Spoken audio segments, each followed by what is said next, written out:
Anti-ghost job law in Canada. Ontario makes ghosting and fake jobs illegal. When will others follow suit? Views are my own. Introducing a new era for everyone who sends out countless applications into the void. Canada is making ghost jobs illegal. The legislation is based on the Working for Workers 5 Act 2024, which received royal assent on October 28, 2024. The new ghost job law. Starting in January 2026, a law will come into effect in the Canadian province of Ontario that finally holds employers accountable. Obligation to respond. Companies with at least 25 employees must respond to all applicants. No more ghosting after interviews. Schedule 2, Section 8.6. Real job vacancy. It must be clear whether a position is actually being filled or is only intended for later, for example, talent pools. Schedule 2, Section 8.5(1)(a). Documentation required. Employers must collect all documents relating to job applications and interviews for 3 years. Schedule 2, Section 15(7)(1)(1). Penalties and sanctions. Violations can be punished with fines of up to 100,000 Canadian dollars. Schedule 2, Section 132(a). In a nutshell, no more fake jobs, no more silence, no more wasted time. Those who ignore it will pay. This makes Ontario the first region in North America to make ghost jobs and job ghosting truly illegal. The ghost job law is economically important.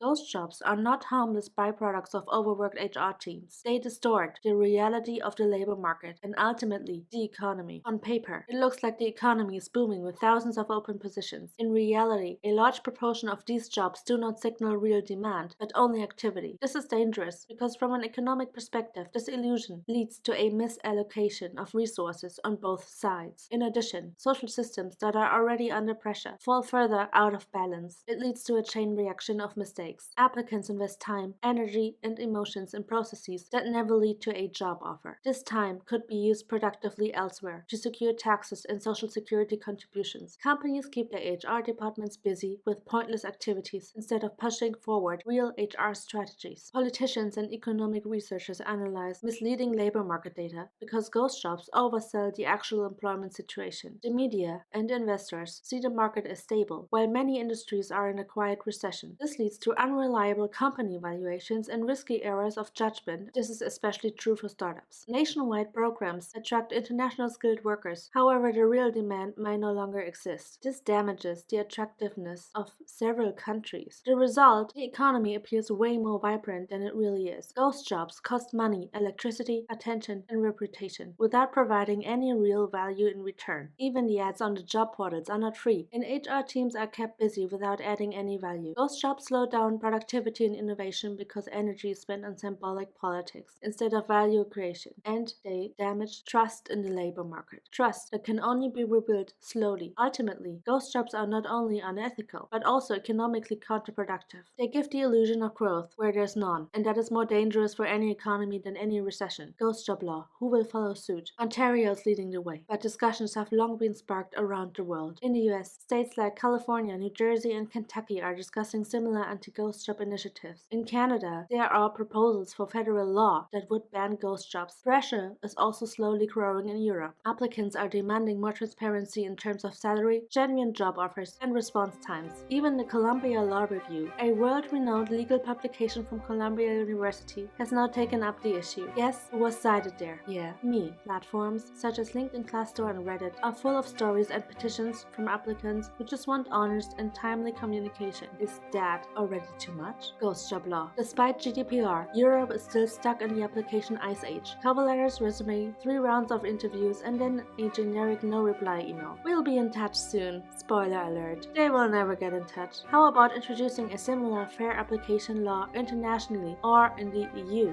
After all, respect costs nothing, but it changes everything. Anti-ghost job law. Mindset shift instead of bureaucracy. It tells every recruiter that when you advertise a job, be serious, and when someone applies, respond, otherwise it will be expensive. Other countries should follow suit quickly, not because it's currently en vogue, but because it is economically and ethically right and legally required. Until then, we must continue to push for it. Let's talk about it, post about it, support initiatives for more transparency, and hopefully the world of work will become a little bit more fair. Thank you, Canada, for showing us the way. Empathy and responsibility don't stop when you click apply. It's not just a law, it's a statement.